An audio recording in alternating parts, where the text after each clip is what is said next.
Hello students, welcome to our channel. Today we solve class 7th Cambridge Maths milestone, chapter review 9 solutions.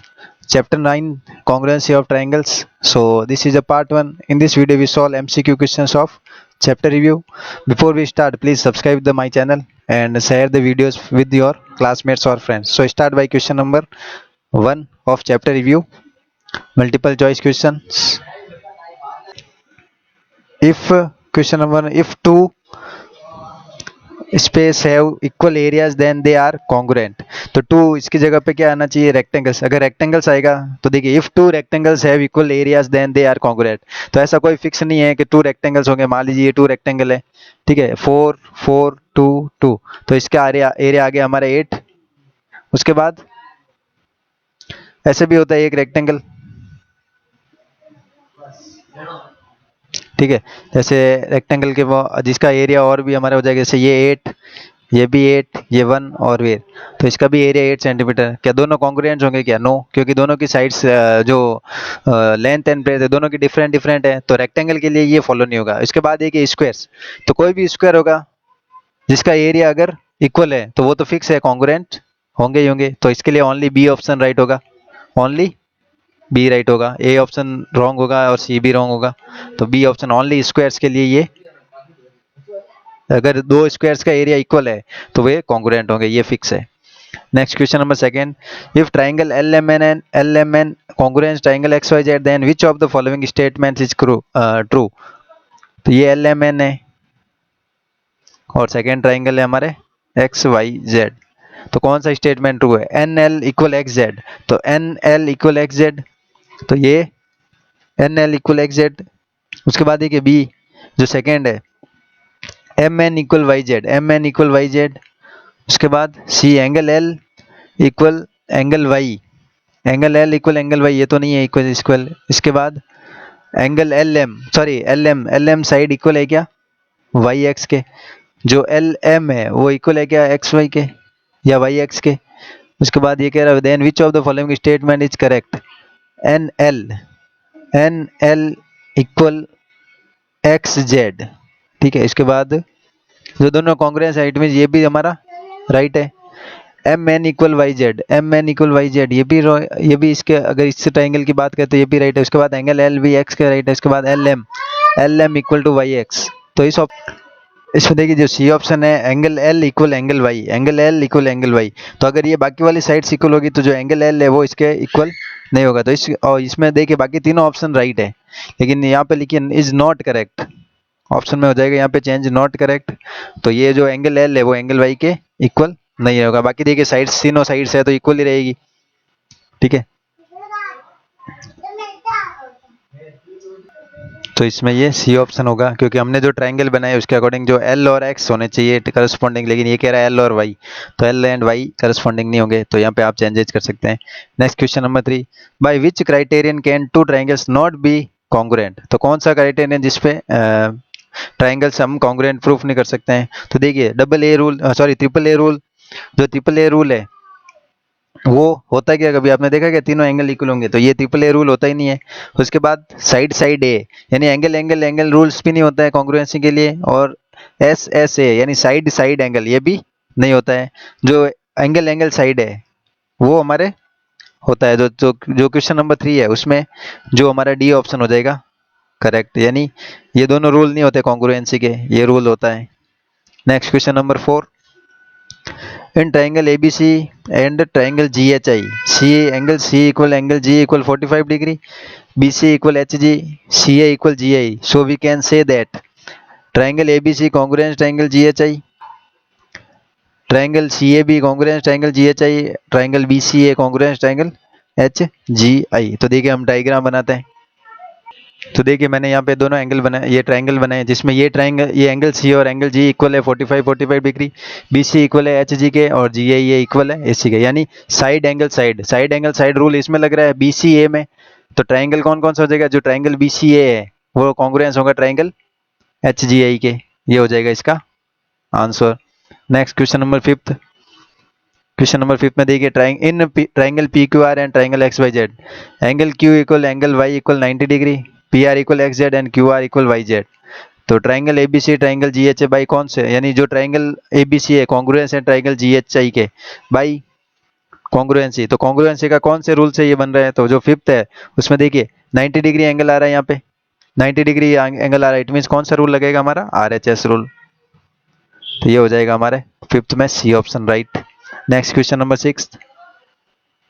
Question number 6 में if angle जे के L 24 degree, जे के L की value 24 degree है तो जे के L is congruent to, तो जे के L congruent होगा, यानी कॉन्ग्रेंट किसके होगा, जिस एंगल की भी वैल्यू 24 डिग्री होगी। तो इसमें से देखिए R O Q, R O Q कहाँ पर, देखिए आर ओ क्यू, तो जो हमारा आर ओ क्यू है, तो एंगल आर ओ क्यू की वैल्यू 14 डिग्री है, तो ये तो इसके कॉन्ग्रुएंट नहीं हो सकता है, तो ये ऑप्शन रॉन्ग है। बी ऑप्शन देखिए R O W, R O W यानी यहाँ से लेकर यहाँ तक एंगल 24 डिग्री है, तो 10 + 14 हो गया हमारा 24, तो ये आ गया इसके इक्वल। लास्ट ये भी देख लेते हैं F O Q, F O Q, F O Q हो रहा है 22 डिग्री, तो इसके कॉन्ग्रुएंट कौन सा होगा, जो इसके सिमिलर होगा, यानी जो हमारा बी ऑप्शन है वो हमारा राइट आंसर हो जाएगा। Next question number 7। In a quadrilateral PQ parallel to SR, PS parallel to QR, if PR and QS intersect at O and PQ equal RS, then triangle POQ is congruent to। तो देखिए हम पहले diagram बनाएंगे। Question number 7 में देखिए triangle quadrilateral बनाना है जिसमें PQ parallel है SR के, तो PQ पैरेलल है SR के, देखिए इस ट्राइंगल इसमें दिख रहा है क्वाड्रिलेटरल में। उसके बाद PS पैरेलल टू QR, जो PS है पैरेलल है QR, यानी दोनों कंडीशन यूज हो रही है। फिर if PR and QS intersect at O, जो PR है और जो HQ है, सॉरी RS है, वो इंटरसेक्ट, जो PR और जो QS है वो इंटरसेक्ट कर रही है कौन से पॉइंट पे, वो पॉइंट पे। तो हमें फाइंड करना, देखिए एकदम प्रॉपर लाइन है, ठीक है मेरे, आप मैं यहाँ से मैं प्रॉपर लाइन बनाता हूँ तभी समझोगे आप। तो यहाँ से यहाँ तक ये हो गई PR और ये हो गई QS, तो ये दोनों इंटरसेक्ट कर रही है O पॉइंट पे, सिंपल सा। PQ इक्वल RS, और क्या गिवन है, PQ इक्वल है RS के। अब हमें पूछा है triangle POQ is congruent to, जो ट्राइंगल POQ, तो POQ ट्राइंगल कौन सा है, देखिए ये ट्राइंगल है POQ, ये ट्राइंगल किसके कॉन्ग्रुएंट होगा, यानी इसके जस्ट ऑपोजिट वाले के कॉन्ग्रुएंट होगा। तो कौन सा ट्राइंगल, SOR या फिर कह सकते हैं ROS, तो इसके ही तो कॉन्ग्रुएंट होगा, ये दोनों आपस में कॉन्ग्रुएंट हो गए। तो ऑप्शन से कौन सा दिख रहा है, ROS, तो ये रहा हमारा ROS, तो जो 7th में सी ऑप्शन राइट हो जाएगा। Next question number 8।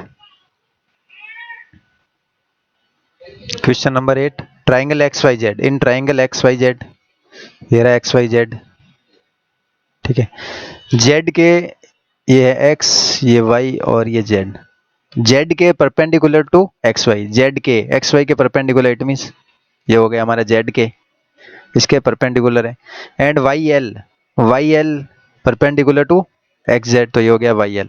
उसके बाद हमें पता है, हमें गिवन है YL इक्वल Z के, जो YL है वो इक्वल है Z के, यानी ये दोनों साइड से जो लेंथ है वो इक्वल है। देन XYZ, जब देखिए ये दोनों लेंथ इक्वल होगी, इक्वल कब होगी, जब इस लाइन से ये पॉइंट की डिस्टेंस सेम होगी और इस लाइन से ये डिस्टेंस सेम होगी, यानी ये एक दूसरे के बाइसेक्ट होंगे, यानी ये साइड और ये साइड इक्वल होगी, ये साइड और ये साइड इक्वल होगी। तो इट मींस यहाँ पर कौन सा ट्राइंगल बनेगा, इसमें ये हमारा जो ट्राइंगल बनेगा आइसोसेल ट्राइंगल बनेगा। इट मींस जो XY है, XY होगी इक्वल किसके, XZ के, XY XZ के इक्वल होगी, और ये जो YZ है वो अलग होगी, इट मींस आइसोसेल ट्राइंगल है हमारा। Next question number 9। Question number 9, in triangle ABC, triangle given है ABC, ये क्वेश्चन नंबर 9 के लिए डायग्राम है, ABC ट्राइंगल है। AR is the bisector of angle A, angle A का बाइसेक्टर है, बाइसेक्ट इट मींस इसको 2 पार्ट्स में डिवाइड करती है, तो ये हो गया इसका बाइसेक्टर।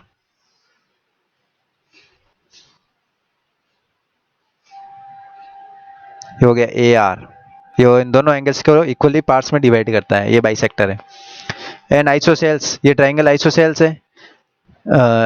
एंगल ACR एंगल हमारे 55 डिग्री है, ये एंगल 55 डिग्री है। अब देखिए ये बाइसेक्ट कर रहा है, तो यहाँ पे कितने डिग्री का एंगल बनेगा, 90 डिग्री का, ठीक है, बाइसेक्टर जो परपेंडिकुलर होगा तो 90 डिग्री का एंगल बनेगा। अब हमें क्या पूछा, then measure of angle CAR, ये एंगल हमें फाइंड करना है। तो देखिए ये ट्राइंगल है, इसमें तीनों एंगल का सम कितने डिग्री होना चाहिए, 180 डिग्री के इक्वल होना चाहिए। तो इसको मान लीजिए एंगल CAR, तो एंगल CAR प्लस 90 प्लस 55, तीनों को मिलाएंगे तो एंगल की वैल्यू कितनी, 180 डिग्री होनी चाहिए। So angle CAR equal CAR plus 145 which equal to 180। So angle C A R equal हो जाएगा हमारे 180 में से माइनस करेंगे, ये प्लस का 145 उधर जाएगा तो माइनस का 145, तो सी ए आर की वैल्यू हो जाएगी हमारे 35 डिग्री। तो नाइन्थ में, क्वेश्चन नंबर 9 में सी ऑप्शन हमारा करेक्ट ऑप्शन होगा। Next question number 10, last question number 10, name of the criterion which angle ABT and angle ABD and angle sorry triangle C B D, ये दोनों proved भी congruent, ये दोनों angle congruent कम हो गए। तो देखिए दोनों में, देखिए ये 50 डिग्री है तो इसके अंदर वाला एंगल कितना हो जाएगा 140 डिग्री, ये 50 है तो इसके अंदर 130 डिग्री, और ये भी 130 डिग्री, यानी ये दोनों एंगल सेम होंगे। उसके बाद ये 120 तो ये अंदर वाला 60 डिग्री, और ये 120 है तो ये भी 60 डिग्री, तो ये दोनों एंगल 60 यानी ये दोनों एंगल इक्वल है, और ये जो साइड है वो इक्वल है। इट मीन्स कौन सा रूल लगेगा यहाँ पर, एंगल एंगल साइड, यानी 2 एंगल्स इक्वल आ रहे हैं और एक साइड इक्वल आ रही है, तो एंगल एंगल साइड रूल से ये कॉन्ग्रुएंट प्रूफ हो जाएगा। तो इस तरह से हमारा जो एमसीक्यू क्वेश्चन है सारे सॉल्व किए हमने। नेक्स्ट पार्ट में जो पार्ट 2 होगा उसमें सब्जेक्टिव क्वेश्चन लेके आऊंगा। तो वीडियो अच्छा लगा तो लाइक करें और ज़्यादा से ज़्यादा चैनल को सब्सक्राइब करें। Thanks for watching.